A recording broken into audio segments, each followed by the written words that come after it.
गततुल्यवेगं जितेन्द्रियं बुद्धिमता वरिष्ठं वातात्मजं वानरयोधमुख्यं श्रीरामदूतं शिरसा नमामि।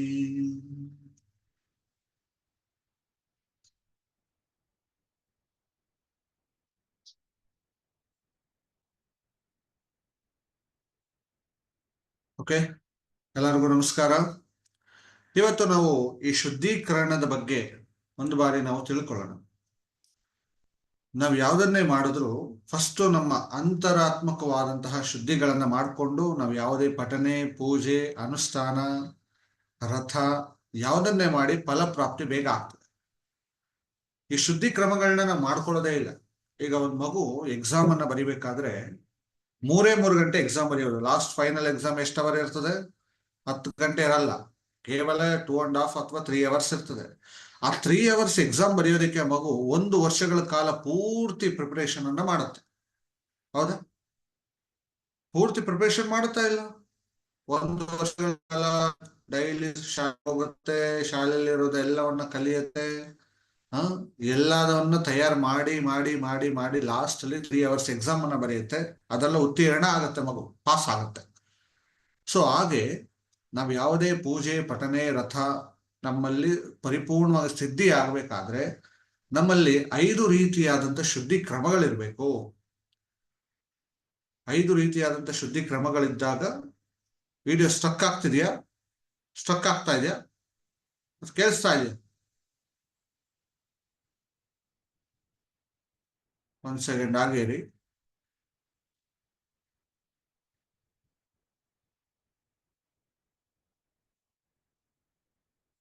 ಎಲ್ಲರೂ ತಮ್ಮ ಕ್ಯಾಮರಾಗಳನ್ನು ಆನ್ ಮಾಡ್ಕೊಳ್ಳಿ. ಈಗ ಕೇಳಿಸ್ತಾ ಇದೆಯಲ್ಲ ಧ್ವನಿ?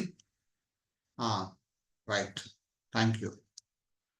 ಸೊ ಹಾಗೆ ಯಾವುದೇ ಒಂದು ಸಾಧನೆಯನ್ನ ಮಾಡುವಾಗ 5 ರೀತಿಯಾದಂತ ಶುದ್ಧಿ ಕ್ರಮಗಳನ್ನ ನಾವು ಮಾಡ್ಕೊಳ್ಬೇಕು. ಆಮೇಲೆ ಈ ಪೂಜೆ ಅನ್ನೋದು ಹೇಗ್ ಬಂತು? ಎಲ್ಲರೂ ನಾವು ಮಾಡ್ತಾ ಇರೋದೇನು? ಹೋಗೋದು, ವೈಭವೀಕರಣವಾಗಿ ಅಲಂಕಾರ ಮಾಡೋದು, ಪೂಜೆ ಮಾಡಿಸಿ ಮನೆಗೆ ಬರೋದು. ಈ ಪೂಜೆಯಿಂದ ಅಂದ್ರೆ ವಿಡಿಯೋ ಏನೋ ಸ್ಟ್ರಕ್ ಆಗ್ತಾ ಇದೆಯಾ? ಸ್ಟ್ರಕ್ ಆಗ್ತಾ ಇದ್ರೆ ಡೌನ್ ತೋರಿಸಿ, ಕರೆಕ್ಟ್ ಆಗಿದ್ರೆ ತಮ್ ತೋರಿಸಿ.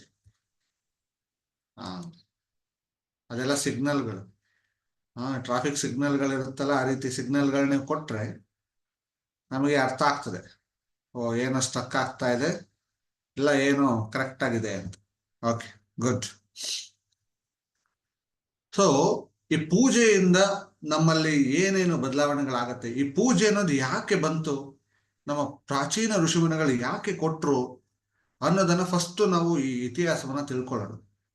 ಯಾಕೆಂದ್ರೆ ನಾವು ಸಂಪೂರ್ಣ ಪೂಜೆಯಲ್ಲೇ ಮುಳುಗಿದ್ದೇವೆ. ಆದ್ರೆ ಪೂಜೆಯಿಂದ ನಮ್ಮಲ್ಲಿ ಏನೇನು ಬದಲಾವಣೆಗಳಾಗತ್ತೆ ಅನ್ನೋದನ್ನ ಮೊದಲು ನಾವು ತಿಳ್ಕೊಳ್ಳೋಣ. ನಮ್ಮ ಪ್ರಾಚೀನ ಋಷಿಮುನಿಗಳಿಗೆ ಆತ್ಮ ಸಾಕ್ಷಾತ್ಕಾರ ಮಾಡ್ಕೊಳ್ಬೇಕು ಅಂತ ಬಹಳ ಆಸೆ ಆಯ್ತು. ಅಂದ್ರೆ ಯಥಾ ಬ್ರಹ್ಮಾಂಡೆ ತಥಾ ಪಿಂಡಾಂಡೆ ಅಂತ ನಾವು ಕರಿತೇವೆ. ಅಂದ್ರೆ ಬ್ರಹ್ಮಾಂಡ ಯಾವ ರೀತಿ ಶಕ್ತಿ ಇದೆಯೋ ಅದೇ ರೂಪದ ಇನ್ನೊಂದು ಸಣ್ಣ ಶಕ್ತಿ ನಮ್ಮೊಳಗೆ ಸಂಪೂರ್ಣವಾಗಿದೆ. ನಮ್ಮ ಒಳಗಡೆ ಕಾಣಲ್ವಲ್ಲ ಶಕ್ತಿ, ಅದಕ್ಕೆ ನಾವು ಹೊರಗಡೆ ಶಕ್ತಿಗಳಿಗೆ ನಾವು ನಮಿಸ್ತೇವೆ. ಕೆಲವ್ರಿಗೆ ದೇವರು ಅವು ಇವು ಅಂದ್ರೆ ಇಷ್ಟ ಇರೋದಿಲ್ಲ. ನನ್ನ ಮೇಲೆ ನಮ್ಗೆ ನಂಬಿಕೆ ಇದೆ ಸರ್, ದೇವ್ರ ಕಂಡ್ರೆ ನಂಗೆ ಅಷ್ಟೊಂದು ನಂಬಿಕೆ ಇಲ್ಲ ಸರ್ ಅಂತ ಹೇಳ್ತಾರೆ. ಪರವಾಗಿಲ್ಲ, ಫೈನ್. ಒಳಗಡೆ ಶಕ್ತಿಗಳು ಕಾಣಲಿಲ್ಲ ಅಂದಾಗ ಹೊರಗಿನ ಶಕ್ತಿಗಳಲ್ಲಿ ನಾವು ಬೇಡಿಕೆ ಇಡ್ತೇವೆ, ಪೂಜಿಸ್ತೇವೆ. ಯಾರಲ್ಲಿ ತಮ್ಮ ಮೇಲೆ ತಮಗೆ ವಿಶ್ವಾಸ ಇರುತ್ತೋ ಅದು ಸಹ ಭಗವಂತನೇ. ನಿಮ್ಮೊಳಗೂ ಇರೋದು ಸಹ ಭಗವಂತನೇ. ಯಥಾ ಬ್ರಹ್ಮಾಂಡೇ ತಥಾ ಪಿಂಡಾಂಡ. ನಮ್ಮ ಪ್ರಾಚೀನ ಋಷಿಮುನಿಗಳಿಗೆ ನನ್ನೊಳಗಿರುವಂತಹ ಆತ್ಮನ ಸಾಕ್ಷಾತ್ಕಾರ ಮಾಡ್ಕೊಳ್ಬೇಕು ಅಂತ ಆಸೆ ಆಯ್ತು. ಅವ್ರು ಏನ್ ಮಾಡಿದ್ರು, ಧ್ಯಾನ ಸ್ಥಿತಿಯಲ್ಲಿ ಕುತ್ಕೊಂಡ್ರು. ಕುತ್ಕೊಂಡಾಗ ಮನಸ್ಸಿನ 5 ದ್ವಾರಗಳಿದೆಯಲ್ಲ, ಈ ಪಂಚೇಂದ್ರಿಯಗಳು, ಮನಸ್ಸಿನ 5 ದ್ವಾರ, 5 ಬಾಗಿಲುಗಳು, ಮೈನ್ ಡೋರ್ಸ್. ಈ ಪಂಚೇಂದ್ರಿಯಗಳು ಬೇರೆ ಬೇರೆ ಕಡೆ ಆಲೋಚನೆಗಳನ್ನ ಮಾಡ್ಲಿಕ್ಕೆ ಶುರು ಮಾಡ್ತು.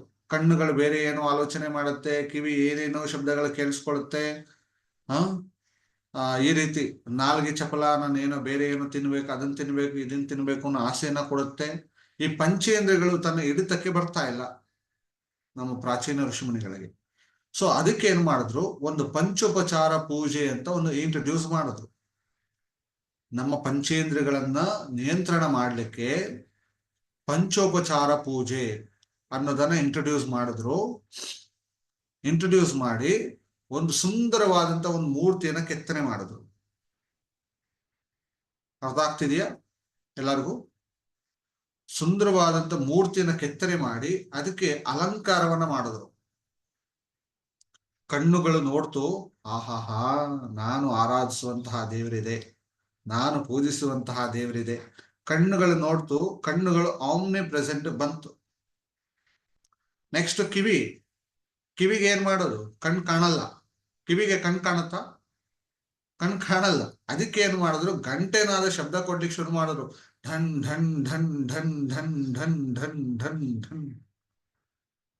ಕಿವಿಗಳು ಕೇಳಿಸ್ಕೊಳ್ತು, ಬಾಬಾ ನನ್ನೂ ಸಹ ಇವರು ಉಪಚಾರ ಮಾಡ್ತಿದ್ದಾರೆ ಅಂತ ಬಹಳ ಆನಂದ ಆಯ್ತು. ಅದು ಸಹ ಆಮ್ನಿ ಪ್ರೆಸೆಂಟ್ ಬಂತು. ನೆಕ್ಸ್ಟ್ ಮೂಗು ಏನ್ ಮಾಡ್ಬೇಕು, ಇದಕ್ಕೆ ಸುಗಂಧ ಪರಿಮಳವಾದಂತಹ ಗಂಧದ ಕಡ್ಡಿಗಳನ್ನ ಮತ್ತೆ ಧೂಪಗಳನ್ನ ಹಾಕಿದ್ರು. ಆ ಸ್ಮೆಲ್ ಅನ್ನ ತಗೊಳ್ತು, ಆಹಾ, ನನ್ನೂ ಇವರು ತೃಪ್ತಿ ಪಡಿಸ್ತಾ ಇದ್ದಾರೆ. ಅದು ಸಹ ಆಮ್ನಿ ಪ್ರೆಸೆಂಟ್ ಬಂತು. ನಾಲ್ಕನೇದು ಚರ್ಮಕ್ಕೆ ಏನ್ ಮಾಡ್ಬೇಕು? ಜೀನ್ಸ್ ಪ್ಯಾಂಟ್ ಟಿ ಶರ್ಟ್ ಹಾಕೊಂಡು ನಾವು ಧ್ಯಾನ ಮಾಡ್ಲಿ ಅಂತ ನಾವು ಪ್ರಾಚೀನರು ಹೇಳಿದ್ದಾರ? ನೀವು ಪೂಜೆ ಕುತ್ಕೊಳ್ಳುವಾಗ ಜೀನ್ಸ್ ಪ್ಯಾಂಟ್ ಟಿ ಶರ್ಟ್ ಹಾಕೊಂಡು ಕುತ್ಕೊಳ್ತೀರಾ ಅಂದ್ರೆ ನೀವು? ಒಂದೊಂದು ಬಟ್ಟೆ ಒಂದೊಂದು ಭಾವನೆಗಳನ್ನ ತಂದು ಕೂರಿಸುತ್ತೆ ನಿಮಗೆ. ನೀವು ಪೂಜೆ ಮಾಡುವಾಗ ಶಲ್ಯ ಮತ್ತೆ ಪಂಚೆಯನ್ನ ಹಾಕೊಳ್ಳಿ. ಅದು ಹಾಕೊಂಡಾಗ ನಿಮ್ಮ ಚರ್ಮದ ಮೇಲೆ ಯಾವಾಗ ಬರುತ್ತೋ ನಿಮ್ಗೊಂದು ಭಕ್ತಿಯ ಭಾವನೆಗಳು ಮೂಡುತ್ತೆ. ಜೀನ್ಸ್ ಪ್ಯಾಂಟ್ ಟಿ ಶರ್ಟ್ ಹಾಕೊಂಡಾಗ ಡ್ಯಾನ್ಸ್ ಮಾಡ್ಬೇಕು ಅನ್ಸುತ್ತೆ, ಎಂಜಾಯ್ ಮಾಡ್ಬೇಕು ಅನ್ಸುತ್ತೆ, ಸ್ಟೈಲಿಶ್ ಆಗಿರ್ಬೇಕು ಅನ್ಸುತ್ತೆ, ಹೌದಲ್ಲ? ಪೂರ್ತಿ ವೈಟ್ ಅಂಡ್ ವೈಟ್ ಬಟ್ಟೆ ಹಾಕೊಂಡಾಗ ನಮ್ಮೊಳಗಡೆ ಸಂಪೂರ್ಣ ದೈವಿಕ ಬೆಳಕಿನ ರೂಪದಲ್ಲಿದ್ದೇನೆ ಅನ್ನೋ ಮನೋಭಾವನೆ ಬರುತ್ತೆ. ಅದೆಲ್ಲದಕ್ಕಿಂತ ಮೀರಿ ಅವ್ರೇನ್ ಮಾಡಿದ್ರು, ಭಸ್ಮಧಾರಣೆ ಮಾಡಿದ್ರು. ಭಸ್ಮಧಾರಣೆಗಳನ್ನು ಮಾಡ್ಕೊಂಡ್ರು. ಈ ಚರ್ಮನು ಸಹ ಆಮ್ನಿ ಪ್ರೆಸೆಂಟ್ ಬಂತು. ಲಾಸ್ಟ್ ನಾಲ್ಗೆಗೆ ಏನ್ ಮಾಡ್ಬೇಕು? ಪಂಚಾಮೃತ ಮಾಡಿ ಎಡೆ ಇಕ್ತಿರಲ್ಲ ನೀವು ದೇವ್ರ ಮುಂದೆ, ಪಂಚಾಮೃತ ಮಾಡಿ ಆ ಪಂಚಾಮೃತದ ಸವಿಯನ್ನ ಕೊಟ್ರು. ಈ ಪಂಚೇಂದ್ರಗಳನ್ನ ಪ್ರಸನ್ನಗೊಳಿಸಿದ್ರು. ಪಂಚೇಂದ್ರಗಳು ಆಮ್ನಿ ಪ್ರೆಸೆಂಟ್ ಬಂತು. ಆಗ ಧ್ಯಾನ ಸ್ಥಿತಿಯಲ್ಲಿ ಕುತ್ಕೊಂಡ್ರು. ಧ್ಯಾನದಲ್ಲಿ ಅಂತರ್ಮುಖಿಯಾಗಿ ತನ್ನೊಳಗಿರುವಂತಹ ಅಭೂತಪೂರ್ಣವಾದಂತಹ ಶಕ್ತಿಗಳನ್ನ ಕಂಡ್ಕೊಂಡ್ರು. ನಾವೇನ್ ಮಾಡಿದ್ವಿ? ಪೂಜೆವರೆಗೂ ಬಂದ್ವಿ, ಅಲ್ಲಿಂದ ಆಚೆಗೆ ಧ್ಯಾನಕ್ಕೆ ಹೋಗ್ಲಿಲ್ಲ ನಾವು. ಪೂಜೆಗೆ ಬಂದ್ವಿ, ಲಕ್ಷಾಂತರ ರೂಪಾಯಿ ಖರ್ಚು ಮಾಡಿ ವೈಭವೀಕರಣವಾಗಿ ಪೂಜೆ ಮಾಡಿಸಿ ಎಲ್ಲ ಮಾಡಿ ಒಂದ್ ಸೆಲ್ಫಿ ತಗೊಂಡು ಎಲ್ಲಾರ್ಗು ಒಂದೊಂದು ಕಳಿಸ್ಬಿಟ್ಟು ಒಂದ್ ಸ್ಟೇಟಸ್ ಹಾಕೊಂಡು, ನೋಡ್ದ ಎಷ್ಟ್ ಚೆನ್ನಾಗಿತ್ತು, ನಾನು ಎಷ್ಟ್ ಚೆನ್ನಾಗಿ ಅದ್ಭುತವಾಗಿ ನಡೆಸಿದೀನಿ ನೋಡ್ದ ಅಂತ ಒಂದು 2 ಮಾತುಗಳನ್ನ ಆಡ್ಕೊಂಡು ಮನೆಗೆ ಹೋಗಿ ಸೇರ್ಕೊಂಡ್ವಿ. ಆದ್ರೆ ನಮ್ಮ ಪ್ರಾಬ್ಲಮ್ಸ್ಗಳೆಲ್ಲ ಕ್ಲಿಯರ್ ಆಗ್ಬೇಕಿತ್ತಲ್ವಾ? ಇದು ನಮ್ಮೊಳಗಿರುವಂತಹ ಶಕ್ತಿಯನ್ನ ನಾವು ಅಂತರ್ಮುಖಿ ಆಗೋದಿಕ್ಕೆ ಪಂಚೋಪಚಾರ ಪೂಜೆ ಅನ್ನೋದನ್ನ ಇಂಟ್ರೊಡ್ಯೂಸ್ ಮಾಡಿದ್ರು ನಮ್ಮ ಪ್ರಾಚೀನ ಋಷಿಮುನಿಗಳು. ನಾವೇನ್ ಮಾಡಿದ್ವಿ? ಅಲ್ಲಿವರೆಗೂ ಬಂದ್ವಿ, ಅಲ್ಲಿಂದ ಆಚೆಗೆ ಹೋಗ್ಲಿಲ್ಲ. ತನ್ನೊಳಗಡೆ ಯಾವಾಗ ವ್ಯಕ್ತಿ ಶಕ್ತಿಗಳನ್ನ ಕಂಡುಕೊಳ್ತಾನೋ ಅವನು ಇಡೀ ಜಗತ್ತಿಗೆ ಬೆಳಕಾಗ್ತಾನೆ. ಇಡೀ ಜಗತ್ತಿಗೆ ಬೆಳಕಾಗ್ತಾನೆ. ನಮ್ಮ ಪೂರ್ವಜರು, ನಮ್ಮ ಪ್ರಾಚೀನ ಋಷಿಮುನಿಗಳು ಹೀಗೆ ಮಾಡಿದ್ದು. ಕೂತಿದ್ದ ಜಾಗದಲ್ಲೇ ಅನಂತವಾದಂತಹ ಶಕ್ತಿಗಳನ್ನ ಕಂಡುಕೊಂಡ್ರು. ಇಡೀ ಜಗತ್ತು ಅವ್ರ ಪಾದದ ಹತ್ರ ಬಂದ್ ಬೀಳ್ತು. ಇಡೀ ಜಗತ್ತೇ ಅವ್ರ ಪಾದದ ಹತ್ರ ಬಂದ್ ಬೀಳ್ತು. ಹಂಗಾಗಿ ನಮ್ಮೊಳಗಿರುವಂತಹ ಶಕ್ತಿಗಳನ್ನ ನಾವು ಕಂಡುಕೊಳ್ಬೇಕು. ಹನುಮಂತರಾಯನಿಗೂ ಅಷ್ಟೇ, ಅವನಲ್ಲಿ ಅಪಾರವಾದಂತ ಶಕ್ತಿಗಳಿದ್ರು. ಪ್ರಾಚೀನ ಋಷಿಮುನಿಗಳು ಒಂದು ಮಾತನ್ನ ಕೊಟ್ಬಿಟ್ಟಿದ್ರು, ನಿನ್ನ ಶಕ್ತಿಗಳು ನಿನಗೆ ಅರಿವಿಲ್ಲದೆ ಹೋಗ್ಲಿ, ಬೇರೆ ಯಾರಾದ್ರೂ ನಿನ್ನ ಉಗಳಿ ಮಾತಾಡಿದಾಗ ಅಥವಾ ನಿನ್ನ ಶಕ್ತಿಗಳ ಬಗ್ಗೆ ಪರಿಚಯ ಮಾಡಿದಾಗ ನಿನಗೆ ನೆನಪಾಗ್ಲಿ ಅಂತ ಒಂದು ಮಾತನ್ನ ಕೊಟ್ಟಿದ್ರು. ಅದೆಲ್ಲಾ ಶಕ್ತಿ ಸಾಮರ್ಥ್ಯಗಳಿದ್ರು ಹನುಮಂತರಾಯ ಸುಮ್ನೆ ಸಣ್ಣ ಕಪಿ ರೂಪದಲ್ಲಿ ಕೂತ್ಕೊಳ್ತಿದ್ದ. ನನ್ನಲ್ಲೇನು ಶಕ್ತಿನೇ ಇಲ್ಲ, ನಾನೇನು ಮಾಡಕ್ ಆಗಲ್ಲ ಅಂತ ಸುಗ್ರೀವನಿಂದೆ ಅವನ ಮಂತ್ರಿಯಾಗಿ ಕೆಲಸ ಮಾಡ್ತಿದ್ದ. ಅಷ್ಟೆಲ್ಲಾ ಶಕ್ತಿಗಳಿದ್ರು, ಆತನ್ ಗೊತ್ತಿರ್ಲಿಲ್ಲ. ಅವಾಗ ಜಾಂಬುವಂತರು ಬಂದು, ನಿನ್ನಲ್ಲಿ ಅಂತಹ ಶಕ್ತಿ ಇದೆ, ಇಂತಹ ಶಕ್ತಿ ಇದೆ, ಸಾಮರ್ಥ್ಯಗಳಿದೆ ಅಂತ ತಿಳಿಸಿ ಹೇಳಿದ ಮೇಲೆ ಆತನಲ್ಲಿರುವಂತ ಎಲ್ಲಾ ಪವರ್ಸ್ಗಳು ಆತನಿಗೆ ಎಚ್ಚರ ಆಯ್ತು. ಹಾಗೆ ನಿಮ್ಮಲ್ಲೂ ಸಹ ಅನಂತವಾದಂಥ ಶಕ್ತಿಗಳಿದೆ. ಆದರೆ ಹೊರಗಡೆ ತೆಗೆಯೋ ವಿಧಾನಗಳು ನಿಮ್ಗೆ ಗೊತ್ತಾಗ್ತಾ ಇಲ್ಲ ಅಷ್ಟೇ. ಆದರೆ ನಾನು ನಿಮಗೆ ಸಹಾಯ ಮಾಡ್ತೇನೆ. ನಿಮ್ಮೊಳಗಿರುವಂತಹ ಅನಂತವಾದಂಥ ಶಕ್ತಿಯನ್ನ ಹೊರಗಡೆ ತೆಗೆಯಲಿಕ್ಕೆ ಸಾಕಷ್ಟು ಕೆಲವು ಕ್ರಿಯಾ ಅಭ್ಯಾಸಗಳಿದೆ. ಮತ್ತೆ ಹನುಮಂತರಾಯನ ಒಂದು ವಿಶೇಷವಾದಂತಹ ಧ್ಯಾನಗಳನ್ನ ಮಾಡೋದ್ರಿಂದ ಆ ಪವರ್ಸ್ಗಳೆಲ್ಲ ನಿಮ್ಮಲ್ಲಿ ಇನ್ಕ್ರೀಸ್ ಆಗ್ತವೆ. ಓಕೆ, ಈಗ ಪೂಜೆ ಅನ್ನೋದು ನಿಮ್ಗೆ ಗೊತ್ತಾಗಿದೆಯಲ್ಲ. ಪೂಜೆಯನ್ನ ನಾವು ಯಾಕೆ ಮಾಡ್ತೇವೆ? ನಮ್ಮ ಪಂಚೇಂದ್ರಿಯಗಳ ಪ್ರಸನ್ನಕ್ಕೋಸ್ಕರ ಮಾಡ್ತೇವೆ. ಆದರೆ ನಮ್ಮ ಆತ್ಮ ಸಾಕ್ಷಾತ್ಕಾರ ಆಗ್ಲಿಲ್ಲ. ಮನಸ್ಸಿಗೆ ನೀವು ಅದನ್ನೆಲ್ಲ ಮಾಡಿದಾಗ ಒಂದು ರೀತಿ ಸಮಾಧಾನ ಆಗ್ತದೆ. ಅಬ್ಬಾ, ನಾನು ಮಾಡಿಸಿದ್ದೀನಿ, ನಾನು ಏನೋ ಒಂದು ಪೂಜೆ ಮಾಡಿಸಿದ್ದೀನಿ ಅನ್ನೋ ಸಮಾಧಾನ ಅಷ್ಟೇ. ಆದ್ರೆ ಅದರಿಂದ ಯಾವುದೇ ರೀತಿ ಎನರ್ಜಿ ಲೆವೆಲ್ ಅಲ್ಲಿ ನಿಮ್ಗೆ ಪ್ರಯೋಜನಗಳು ಸಿಗೋದಿಲ್ಲ. ಮನಸ್ಸಿಗೆ ಒಂದು ಸಮಾಧಾನ ಸಿಗ್ತದೆ ಅಷ್ಟೇ. ಓಕೆ, ಆದ್ರೆ ಅದಾದ ನಂತರ ನೀವು ಧ್ಯಾನವನ್ನ ಏನ್ ಮಾಡ್ತೀರಿ, ಅವಾಗ ನಿಮಗೆ ಪ್ರಯೋಜನಗಳಾಗ್ತದೆ.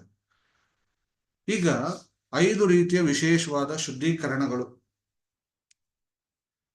ಮೊದಲನೇದು ದೇಹ ಶುದ್ಧಿ.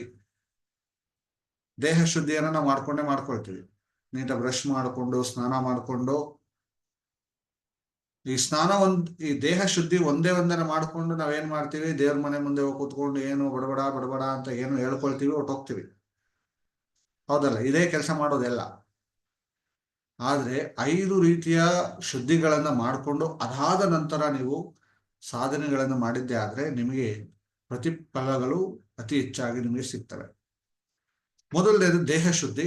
ದೇಹ ಶುದ್ಧಿ ಅಂದ್ರೆ ನೀವು ಪೂರ್ತಿ ಸ್ನಾನ ಮಾಡೋದು. ಅರ್ಧ ಸ್ನಾನ ಅಂದ್ರೆ ಬ್ರಷ್ ಮಾಡಿ ಕೈಕಾಲು ಮುಖ ತೊಳ್ಕೊಳ್ಳೋದು. ಅರ್ಧ ಸ್ನಾನ, ಪೂರ್ತಿ ಸ್ನಾನ ಮತ್ತೆ ಅರ್ಧ ಸ್ನಾನ. ಬೆಳಗಿನ ಸಮಯದಲ್ಲಿ ಪೂರ್ತಿ ಸ್ನಾನ, ಸಂಜೆಯ ಸಮಯದಲ್ಲಿ ಅರ್ಧ ಸ್ನಾನ. ಅರ್ಧ ಸ್ನಾನ ಅಂದ್ರೆ ಬ್ರಷ್ ಮಾಡಿ ಕೈಕಾಲು ಮುಖ ತೊಳ್ಕೊಳ್ಳೋದು. ಎರಡನೇದು ನಾಡಿ ಶುದ್ಧಿ. ನಾಡಿ ಶುದ್ಧಿ. ನಮ್ಮ ಶರೀರದಲ್ಲಿ 72,000 ನಾಡಿಗಳಿದೆ. 72,000 ಪ್ರಾಣ ನಾಡಿಗಳಿದೆ. ಅದನ್ನ ಕಂಟ್ರೋಲ್ ಮಾಡುವಂತಹ 3 ಮುಖ್ಯವಾದ ನಾಡಿ ಇದೆ. ಅದನ್ನ ಬ್ರಹ್ಮ, ವಿಷ್ಣು, ಮಹೇಶ್ವರ ಅಂತ ನಾವು ಕರೀತೇವೆ. ಬ್ರಹ್ಮ, ವಿಷ್ಣು, ಮಹೇಶ್ವರ. ನಮ್ಮ ಹಣೆ ಮಧ್ಯಭಾಗದಲ್ಲಿ ಒಂದು ಲೈನ್ ಇದೆ, ಅದನ್ನ ನಾವು ಬ್ರಹ್ಮ ಅಂತ ಕರೀತೇವೆ. ಸೊ ಹಾಗೆ ಇದೆ, ಅದನ್ನ ಫೋಟೋವನ್ನು ತೋರಿಸ್ತೇನೆ.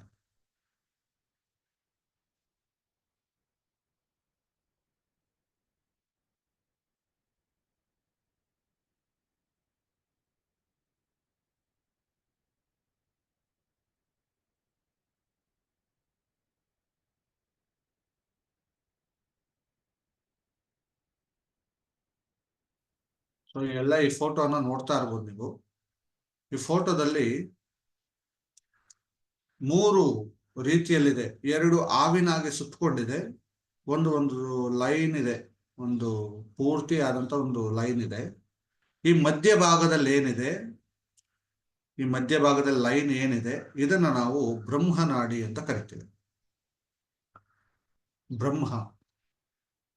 ಈ ಬಲಭಾಗದಲ್ಲಿ ಏನು ಆವಿನಾಗಿ ಸುತ್ತಕೊಂಡಿದೆಯೋ ಅದನ್ನು ನಾವು ವಿಷ್ಣು ನಾಡಿ ಅಂತ ಕರಿತೇವೆ. ವಿಷ್ಣು ನಾಡಿ. ಎಡಭಾಗದಲ್ಲಿ ಒಂದು ಆವಿನಾಗಿ ಸುತ್ತಕೊಂಡಿದೆ, ಇದನ್ನು ನಾವು ಶಿವನಾಡಿ ಅಂತ ಕರಿತೇವೆ.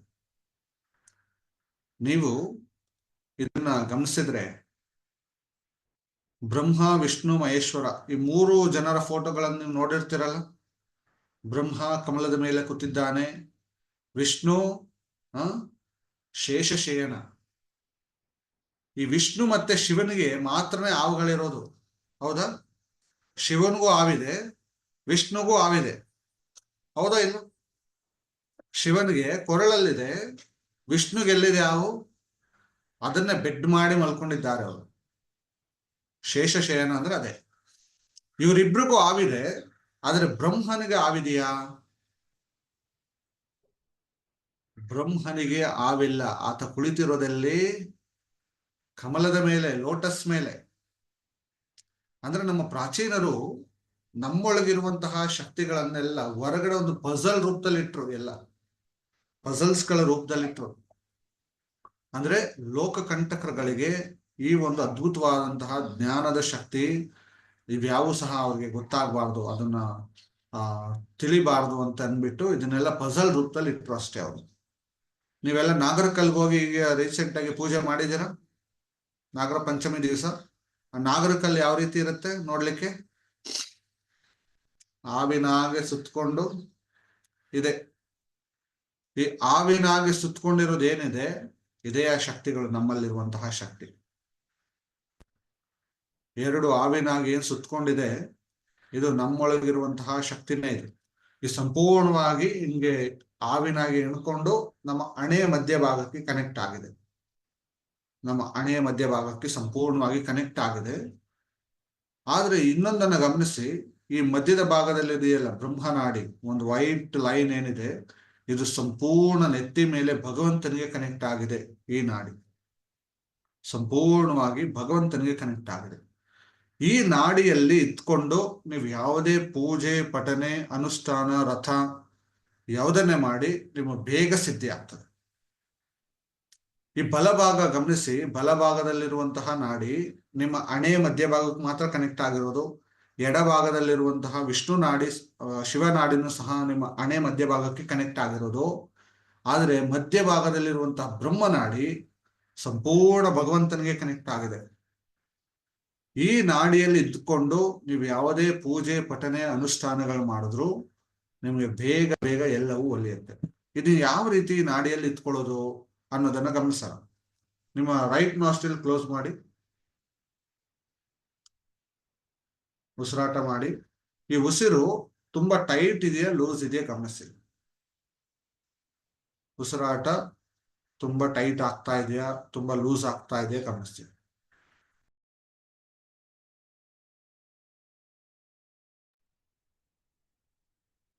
ನೆಕ್ಸ್ಟ್ ಲೆಫ್ಟ್ ನಾಸ್ಟ್ರಿಲ್ ಕ್ಲೋಸ್ ಮಾಡಿ. ಈಗ ಉಸಿರಾಟ ಮಾಡಿ. ಇದು ಟೈಟ್ ಇದೆಯಾ, ಲೂಸ್ ಇದೆಯಾ ಗಮನಿಸಿ.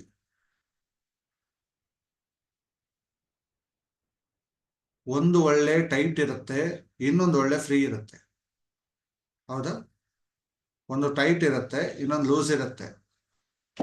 ಯಾವುದು ಲೂಸ್ ಇದೆಯೋ ಆ ಬ್ರಹ್ಮ ಅಥವಾ ಆ ವಿಷ್ಣು ನಾಡಿಯಲ್ಲಿ ನೀವು ಇರ್ತೀರಿ. ಬಲ ಒಳ್ಳೆ ಫ್ರೀ ಆಗಿದ್ರೆ ನೀವು ವಿಷ್ಣು ನಾಡಿಯಲ್ಲಿ ಇರ್ತೀರಿ.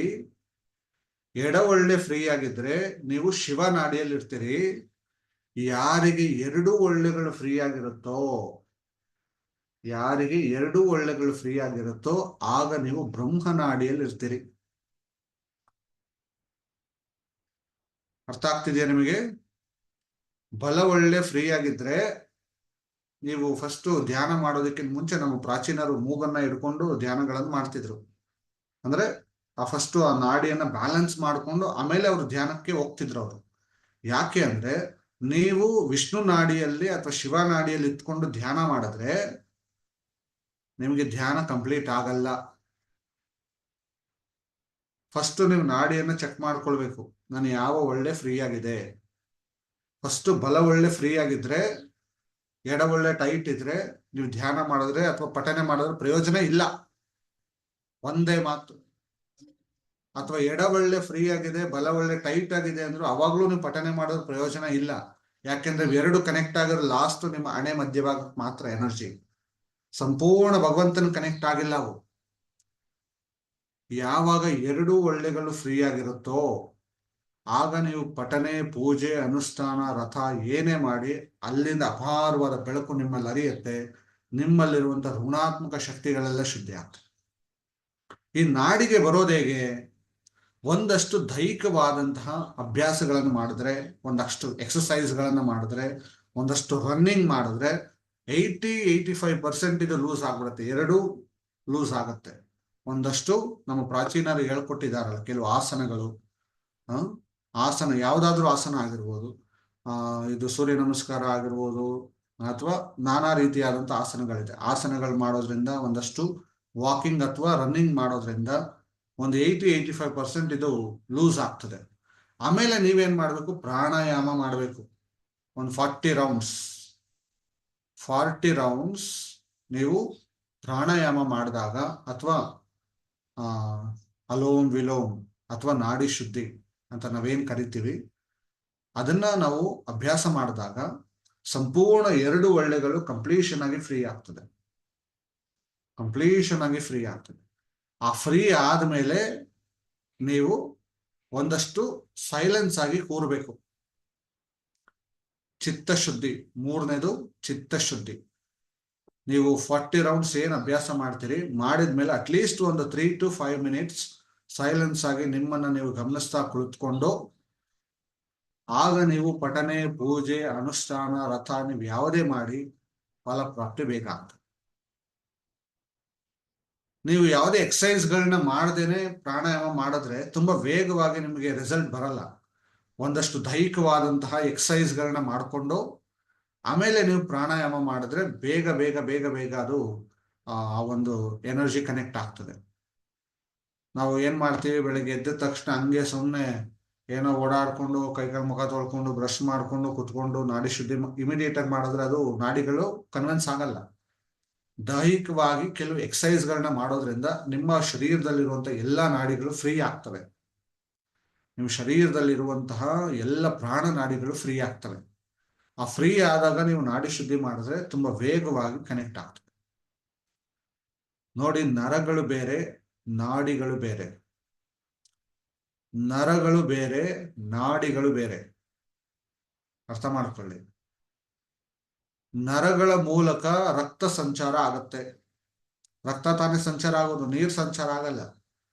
ನರಗಳಲ್ಲಿ ಏನಿದೆ, ರಕ್ತಗಳೇ ಹರಿಯೋದು. ನಾಡಿಗಳಲ್ಲಿ ಪ್ರಾಣ ಸಂಚಾರ ಆಗತ್ತೆ. ಕೇಳಿಸ್ತಾ ಇದೆಯಲ್ಲ ಎಲ್ಲರಿಗೂ? ಎಲ್ಲರೂ ಯಾವುದೋ ಒಂದು ಇದ್ರ ಕಥೆಯಲ್ಲಿ ಹೋಗಿ ಕುತ್ಕೊಳ್ತಾರಲ್ಲ, ಯಾವುದೋ ಸಾವಿನ ಮನೇಲಿ ಹೋಗಿ ಕುತ್ಕೊಂಡು ನೋಡ್ತಾರಲ್ಲ, ಹಂಗ ನೋಡ್ತಾ ಇದ್ದೀರಲ್ಲ, ಅದಕ್ಕೆ ಕೇಳಿದೆ ಕೇಳಿಸ್ತಾ ಇದ್ರಿ ಇಲ್ವೋ ಅಂತ. ಕೇಳಿಸ್ತಾ ಇದೆ, ಗುಡ್. ಸೊ ನರಗಳ ಮೂಲಕ ರಕ್ತ ಸಂಚಾರ ಆಗುತ್ತೆ, ನಾಡಿಗಳ ಮೂಲಕ ಪ್ರಾಣ ಸಂಚಾರ ಆಗ್ತದೆ.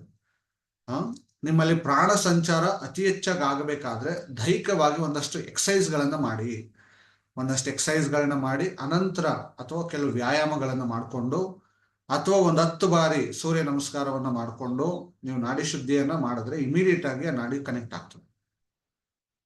ನಾವು ಡೈರೆಕ್ಟ್ ಆಗಿ ಮಾಡಿದ್ರೆ ಅದು ಅಷ್ಟೊಂದು ಪ್ರಯೋಜನ ಇಲ್ಲ. ಆಮೇಲೆ ನೀವು ನಾಡಿ ಶುದ್ಧಿಯನ್ನ ಮಾಡಿದ ಮೇಲೆ ಕನಿಷ್ಠ ಪಕ್ಷ ಒಂದು 3 to 5 ಮಿನಿಟ್ಸ್ ಸೈಲೆನ್ಸ್ ಆಗಿ ಕೂರ್ಬೇಕು. ಸೈಲೆನ್ಸ್ ಆಗಿ ಕುತ್ಕೊಳ್ಬೇಕು.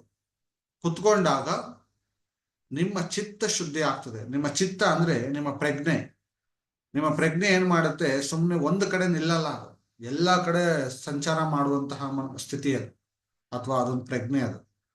ಇಲ್ಲೇ ನಾವು ಕುತ್ಕೊಂಡಿರ್ತೀವಿ, ನಾನು ಡೋರ್ ಲಾಕ್ ಮಾಡ್ಕೊಂಡಿದ್ದೀನ, ಗ್ಯಾಸ್ ಸ್ಟವ್ ಆಫ್ ಮಾಡಿದ್ದೀನ, ಇನ್ಯಾರೋ ಬಂದ್ಬಿಡ್ತಾರೆ, ಅಲ್ಲಿ ಹೋಗ್ಬೇಕು ಇಲ್ಲಿ ಹೋಗ್ಬೇಕು ಅನ್ನೋ ಕಡೆ ಎಲ್ಲಾ ಕಡೆ ಸಂಚಾರ ಮಾಡುತ್ತೆ ಮೈಂಡ್ ಅಲ್ಲಿ, ಪ್ರಜ್ಞೆ. ಸೊ ಅದನ್ನ ಹೊರಗಡೆ ಎಲ್ಲೂ ಬಿಡದೆ ನಿಮ್ಮ ಜೊತೆಯಾಗಿ ನೀವು ಇರಿಸ್ಕೊಳ್ಬೇಕು. ನಿಮ್ಮ ದೇಹದ ಜೊತೆಯಾಗಿರ್ಬೇಕು ನಿಮ್ಮ ಪ್ರಜ್ಞೆ. ಅವಾಗ ನಿಮ್ಮ ಚಿತ್ತ ಶುದ್ಧಿ ಆಗ್ತದೆ. ನೆಕ್ಸ್ಟ್ 4ನೇದು ಭಾವಶುದ್ಧಿ. ಬರ್ಕೊಳ್ಳಿ, 4ನೇದು ಭಾವಶುದ್ಧಿ. ಭಾವ ಅಂದ್ರೆ ಅಕ್ಕನ ಗಂಡ ಅಲ್ಲ. ಗುರುಜಿ ಹೇಳಿದ್ದಾರೆ ಭಾವಶುದ್ಧಿ ಮಾಡ್ಬೇಕಂತೆ, ಬಾಬಾ ಬನ್ನಿ ನಿಮಗಿದೆ ಇವತ್ತು ಶುದ್ಧಿ ಅಂತ ಫೋನ್ ಮಾಡಿ ಕರೆದ್ರೆ ಕಷ್ಟ. ಭಾವಶುದ್ಧಿ ಅಂದ್ರೆ ನಿಮ್ಮ ಹೃದಯ ಶುದ್ಧಿ ಅಂತ. ಅಕ್ಕನ ಗಂಡನಿಗಿದೆ ಇವತ್ತು ಮಾರಿ ಹಬ್ಬ, ಬನ್ನಿ ಬಾಬಾ ನಿಮ್ಗೆ ಶುದ್ಧಿ ಮಾಡೋದಿದೆ ಅಂತ ಕರಬೇಡಿ. ಭಾವಶುದ್ಧಿ ಅಂದ್ರೆ ನಮ್ಮ ಹೃದಯದ ಒಂದು ಶುದ್ಧಿಯನ್ನ ಮಾಡ್ಕೊಳ್ಳೋದು. ನಮ್ಮ ಹೃದಯದಲ್ಲಿ ಯಾರ್ಯಾರನ್ನೋ ತಂದು ಇರಿಸ್ಕೊಳ್ಳೋದು ಜಾಸ್ತಿ. ನಾವು ನಮ್ಮ ಹೃದಯದಲ್ಲಿ ಯಾರ್ಯಾರು ಇರ್ಬೇಕು ಅಂದ್ರೆ ನಾವು ಮಾತ್ರ ಇರಬೇಕು. ನಮ್ಮ ಆಲೋಚನೆಗಳಷ್ಟೇ ಇರಬೇಕು, ನಮ್ಮ ಪ್ರೋಗ್ರೆಸ್ ಅಷ್ಟೇ ಇರಬೇಕು, ನಮ್ಮ ವಿಷನ್ ಅಷ್ಟೇ ಇರಬೇಕು ನಮ್ಮ ಹೃದಯದಲ್ಲಿ. ನಾವೇನ್ ಮಾಡ್ತೀವಿ, ಎಲ್ಲರನ್ನ ತುಂಬಿ ಇಟ್ಕೊಂಡಿರ್ತೀವಿ ಒಳಗೆ. ಅವನ್ ಸರಿ ಇಲ್ಲ, ಇವನ್ ಸರಿ ಇಲ್ಲ, ಅವನ್ ಬೇಜಾರು ಮಾಡ್ದ, ಅವನ್ ಹಿಂಸೆ ಮಾಡ್ದ. ಪ್ರತಿದಿನ ಅವನ್ ನಾಮಸ್ಮರಣೆಯನ್ನ ನೀವು ಮಾಡ್ತಿರ್ತೀರಿ. ಪ್ರತಿನಿತ್ಯ ಹನುಮಂತರಾಯನ ನಾಮಸ್ಮರಣೆ ಮಾಡಿ ನಿಮ್ಗೆ ತುಂಬಾ ಒಳ್ಳೇದಾಗ್ತದೆ, ಹೌದಲ್ಲ? ನೀವು ಕಂಡವ್ರ ನಾಮಸ್ಮರಣೆ ಮಾಡ್ತಿರ್ತೀರಿ. ಅಯ್ಯೋ ಅವನ್ ಆ ಥರ ಮಾಡ್ದ, ಈ ಥರ ಮಾಡ್ದ, ಅವ್ನ್ ಬೇಜಾರು ಮಾಡ್ದ, ಅವ್ನ್ ನೋವು ಮಾಡ್ದ, ಹಂಗ್ ಮಾಡ್ದ, ಹಿಂಗ್ ಮಾಡ್ದ, ಈ ತರ ಮೋಸ ಮಾಡಿದ್ರು, ಕಂಡೆಲ್ಲ ಮೋಸ ಮಾಡಿದ್ರು, ನಮ್ಸಿ ಮೋಸ ಮಾಡಿದ್ರು ಅಂತ ದಿನ ಅವ್ರ ನಾಮಸ್ಮರಣೆ ಮಾಡಿದ್ರೆ ನಿಮ್ಮ ಎನರ್ಜಿನೆಲ್ಲ ಅವನ್ ತಿಂತಾ ಇರ್ತಾನೆ. ನಿಮ್ಮ ಜೀವನದಲ್ಲಿ ಯಾವುದೇ ಪ್ರೋಗ್ರೆಸ್ಗಳಾಗಲ್ಲ. ನಿಮ್ಮ ಹೃದಯದೊಳಗಡೆ ಒಳಗಡೆ ಎಲ್ಲಾರನ್ನೂ ತಂದು ಕೂರಿಸ್ಕೊಂಡು ಅವ್ರ ನಾಮಸ್ಮರಣೆ ನೀವೇ ಮಾಡೋದು, ಅವ್ರಿಗೆ ಅರ್ಚನೆ ಮಾಡೋದು. ಆ ಕೆಟ್ಟವ್ರಿಗೆಲ್ಲರಿಗೂ ನೀವು ನಾಮಸ್ಮರಣೆ ಮಾಡಿದ್ರು ಅವ್ರ ಆಯಸ್ ಜಾಸ್ತಿ ಆಗ್ತದೆ. ಹೌದಲ್ಲ? ಕೆಟ್ಟವ್ರಿಗೆ ಒಳ್ಳೇದಾಗೋದು, ಕೆಟ್ಟವ್ರಿಗೇನೆ ಚೆನ್ನಾಗಿದ್ದಾರೆ, ನೋಡಿ ಗುರುಜಿ ಬಹಳ ಕೆಟ್ಟವನು ಚೆನ್ನಾಗೇ ಇದ್ದಾನೆ, ಅವ್ನ ನಾಮಸ್ಮರಣೆ ಮಾಡೋದು ಇನ್ನು ಚೆನ್ನಾಗಿರ್ತಾನ ಅವನು. ಆ ಕಳ್ಳ ಆದ್ರೂ ಚೆನ್ನಾಗಿರ್ತಾನೆ, ಮೋಸಗಾರ ಆದ್ರೂ ಚೆನ್ನಾಗಿರ್ತಾನೆ. ಬೇಗ ಬೇಗ ಜೀವ ಬಿಡೋದು ನಾವುಗಳೇ. ಅವ್ರನ್ನ ಕೊರಗಿ ಕೊರಗಿ ಕೊರಗಿ ಕೊರಗಿ ಕೊರಗಿ ಕೊರಗಿ ನಾವೇ ಬೇಗ ಹಾಳಾಗೋದು. ಸೊ ನಮ್ಮ ಹೃದಯದಲ್ಲಿ ಇರುವಂತ ಅನ್ಪ್ಯೂರ್ ಕ್ಯಾರೆಕ್ಟರ್ಸ್ಗಳನ್ನೆಲ್ಲ ನಾವು ಅರೈಸ್ ಮಾಡ್ಕೋಬೇಕು. ಅದು ಯಾವ ರೀತಿ ಅಂದ್ರೆ ಒಂದು ಕ್ಷಮಾ ಯಜ್ಞ. ಒಂದು ಕ್ಷಮಾ ಯಜ್ಞದ ಮೂಲಕ ಅವ್ರನ್ನೆಲ್ಲ ಸಂಪೂರ್ಣವಾಗಿ ಅವ್ರನ್ನ ಕ್ಷಮಿಸ್ಬಿಡ್ಬೇಕು. ಅವ್ರನ್ನೆಲ್ಲ ಹಾಳಾಗೋಲಿ, ಹೋಗು, ನನ್ನ ಪಾಡನ್ನು ನಾನು ಆರಾಮಾಗಿರೋಣ, ಏನಾರ ಮಾಡ್ಕೊಳ್ಳಿ, ಅವ್ನು ಮಾಡಿದ ಕರ್ಮ ಅವನು ಅನುಭವಿಸ್ಲಿ ಅಂತ ಅಂದ್ಬಿಟ್ಟು ಅವನು ಕ್ಷಮಿಸ್ಬಿಡಿ. ಹನುಮಂತರಾಯನ ಆ ಕ್ಷಮಾ ಗುಣದಿಂದನೇ ಅಷ್ಟು ಶಕ್ತಿ ಬಂದಿದ್ದು ಹನುಮಂತರಾಯನ್ಗೆ. ಆ ಭಕ್ತಿ ಮತ್ತೆ ಆ ಸ್ವಾಮಿ ನಿಷ್ಠೆ ಮತ್ತೆ ಕ್ಷಮಿಸುವ ಗುಣ ಇಷ್ಟೆಲ್ಲವೂ ಹನುಮಂತರಾಯನಲ್ಲಿ ಇದ್ದಿದ್ರಿಂದನೇ ಅಷ್ಟು ಎತ್ತರಕ್ಕೆ ಹೋಗಿದ್ದು. ನೀವು ಅವ್ರನ್ನೆಲ್ಲ ಆಟವನ್ನ ಸಾಧಿಸ್ತಾ ಹೃದಯದಲ್ಲಿ ಇಟ್ಕೊಂಡಿದ್ರೆ ಹನುಮಂತರಾಯ ಒಳಗಡೆ ಬರಲ್ಲ, ಹೃದಯದೊಳಗಡೆ ಬರಲ್ಲ. ಹೃದಯ ಯಾವಾಗಲೂ ಪರಿಶುದ್ಧವಾಗಿರ್ಬೇಕು, ಅಲ್ಲಿ ಯಾರು ಇರಬಾರ್ದು.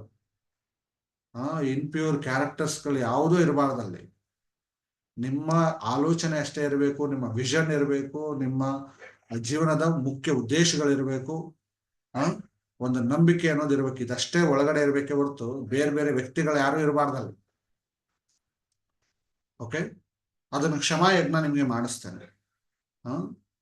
ಹೃದಯದ ಮೇಲೆ ಕೈ ಇಟ್ಟು ಆ ಒಂದು ಆಶೀರ್ವಾದ ಮಾಡೋ ರೂಪಕ್ಕೆ ತಗೊಂಡು ಬಂದು ಮನಸ್ಸಲ್ಲಿ ಯಾರ್ಯಾರನ್ನೆಲ್ಲ ನೀವು ವಿಪರೀತ ದುಃಖಗಳಾಗಿ ಹಿಂಸೆ ಮಾಡಿದ್ದಾರೆ, ನನಗೆ ನೋವು ಮಾಡಿದ್ದಾರೆ, ನನಗೆ ಮೋಸ ಮಾಡಿದ್ದಾರೆ, ಪ್ರತಿನಿತ್ಯ ನನ್ನ ಹಿಂಸಿಸ್ತಾರೆ ಅನ್ನೋದೆಲ್ಲ ಒಳಗಡೆ ಇಟ್ಕೊಂಡು ನೀವು ಹೊರಗ್ದಷ್ಟು ನಿಮ್ಮ ಎನರ್ಜಿ ಎಲ್ಲ ಸಂಪೂರ್ಣ ಪೋಲ್ ಆಗ್ತಾ ಇರ್ತದೆ. ನಿಮ್ಮ ಎನರ್ಜಿ ಎಲ್ಲ ನೀವು ತುಂಬಿಕೊಂಡಂತ ಎನರ್ಜಿ ಎಲ್ಲ ಹೋಗ್ತಾ ಇರ್ತದೆ. ಅದು ನೀವು ಯಾವುದನ್ನು ರೀಕನ್ಸ್ಟ್ರಕ್ಟ್ ಮಾಡ್ಲಿಕ್ಕೆ ಆಗಲ್ಲ, ಹೊಸದಾಗಿ ಯಾವುದನ್ನು ಕನ್ಸ್ಟ್ರಕ್ಟ್ ಮಾಡ್ಲಿಕ್ಕೆ ಆಗಲ್ಲ. ಜೀವನದಲ್ಲಿ ಉನ್ನತವಾದದ್ದನ್ನು ಯಾವುದನ್ನು ಸಾಧಿಸ್ಲಿಕ್ಕೆ ಸಾಧ್ಯನೇ ಇಲ್ಲ. ನಿಮ್ಮ ಎನರ್ಜಿ ಎಲ್ಲ ಹೋಗ್ತಾ ಇದ್ರೆ ಎಲ್ಲ ಆಗತ್ತೆ. ಈಗ ನಿಮ್ಗೇನೋ ಒಂದು ಕನಸಿನ ಒಂದು ಮನೆಯನ್ನ ಕಟ್ಟಬೇಕು ಅಂತ ನಿಮ್ಗೆ ಆಸೆ ಇದೆ. ಪ್ರತಿ ತಿಂಗಳು ನಿಮ್ಗೆ 1 ಲಕ್ಷ ಸ್ಯಾಲ್ರಿ ಬರ್ತಾ ಇದೆ. ನೀವು ಪ್ರತಿನಿತ್ಯ ದುಡಿತಾ ಇದ್ದೀರಿ. ಆ ಬಂದಂತ ಹಣವನ್ನ ನೀವು ಶೇಖರಿಸಿ ಇಟ್ಕೊಂಡ್ರೆ ಅದ್ಭುತವಾದ ಮನೆ ಕಟ್ಟಬಹುದು. ಹೌದಲ್ಲ? ಆ ಹಣವನ್ನು ನೀವು ಪ್ರತಿನಿತ್ಯ ಪೋಲ್ ಮಾಡ್ತಾ ಇದ್ರೆ ಮನೆ ಆಗತ್ತಾ? 5 ವರ್ಷ ಆದ್ರೂ ಆಗಲ್ಲ, 10 ವರ್ಷ ಆದ್ರೂ ಆಗಲ್ಲ. ಹಾಗೆ ನಿಮ್ಮ ಎನರ್ಜಿಯನ್ನು ನೀವು ಪೋಲ್ ಮಾಡ್ತಾ ಇರ್ತೀರಿ. ಸೊ ಹಾಗಾಗಿ ನಾವು ಕ್ಷಮಾ ಯಜ್ಞದ ಮೂಲಕ ಮಾಡುವಂಥದ್ದು. ಆಮೇಲೆ ಇನ್ನೊಂದು ವಿಧಾನವನ್ನು ನಾನು ನಿಮ್ಗೆ ಹೇಳ್ಕೊಡ್ತೇನೆ. ಅದನ್ನ ನೀವು ಫ್ರೀ ಇರುವಂತ ಸಮಯದಲ್ಲಿ ಮಾಡಿ.